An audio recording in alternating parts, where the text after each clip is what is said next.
Hello po, good evening po sa inyo lahat. Welcome to my channel, Best Investments by Mr. Bache, and I am credited seller of the DMCA Home. So today, tara samahan nyo ako, itutur ko kayo sa aming 2-bedroom unit na 60 square meters. Dito po kay Soraya Building ni Allegra Garden Place. Okay ba?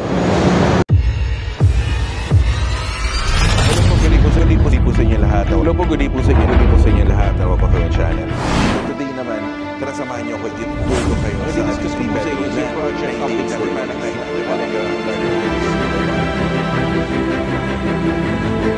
Best Investments by Mr. Bache, and I am an accredited seller of the DMCA Home.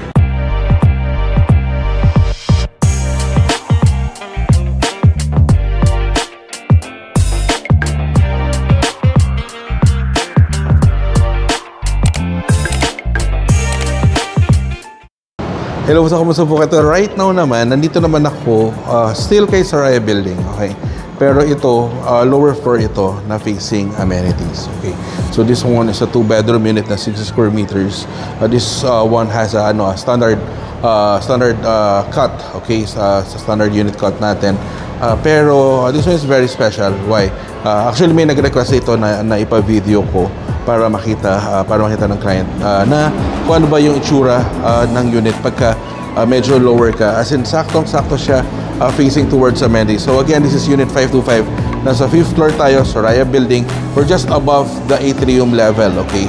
So nasa baba lang tayo atrium. So pasok tayo, pakita ko po sa inyo. So pagpasok ninyo, sa right side, sa left side ko, nandito agad yung ating kitchen area. Okay, so pakita ko muna sa inyo yung kitchen area. Okay, so still, ganun pa rin, standard deliverables tayo, kitchen cabinets, granite countertop. Ito yung separate counter natin.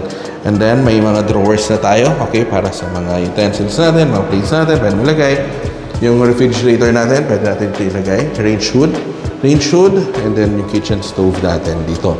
Well, on the opposite side, this one, you can put your dining area or pwede rin sa other side. It really depends sa'yo. Pero, nandito kasi yung internet natin, cable natin. So, it's really up to you kung paano ninyo i-design. Pero, kadalasan, dito yung dining area and then dito yung living area. Kasi, syempre, nilalagyan natin mga malalaking TV, di ba? So, pwede ka mag-mount dito ng mga 60 inches, 70 inches na TV. 60, okay na, malaki na yan. Diba? And then dito yung living and dining area natin. Okay? And the entertainment system, pwede nyo po dito ipa-install. And then dito sa taas na to, you can put your split type aircon para dito sa ating living and dining area. And then dito yung toilet and bath natin, medyo maluwag siya. This one has a 5 square meters. So kasama na yung fittings and fixtures natin dito sa toilet and bath. So, ang kagandahan din dito sa 2-bedroom unit natin, meron tayong storage area. So, this one, you can put your washing machine or pwede kang maglagay ng storage. Pwede mo gawing storage area na rin din ito.